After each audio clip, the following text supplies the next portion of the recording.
अक्सर हम सबको ये पता होता है कि मच्छर काटते हैं, लेकिन क्या आपने कभी ये सोचा है कि जो मच्छर हमें काटते हैं वो मादा होते हैं या नर?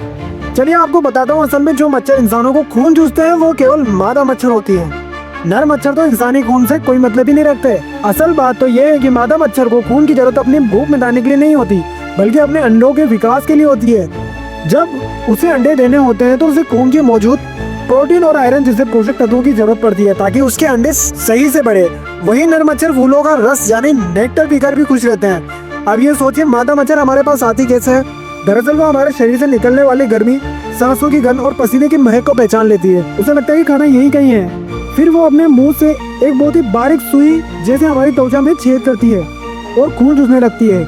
लेकिन यहाँ एक और बात जो जरा परेशान करने वाली है, जब मच्छर काटता है तो सिर्फ खून ही नहीं लेता, अपने थूक की थोड़ी सी मात्रा भी त्वचा में छोड़ देता है। इस थूक में एक खास चीज होती है जो खून को जमने नहीं देता ताकि उसके खून चूसने से आसानी हो, और यही वजह है कि मच्छर के काटने पर जलन और खुजली की सूजन होती है।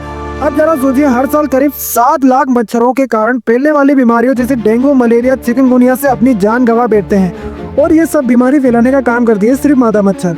तो अगली बार जब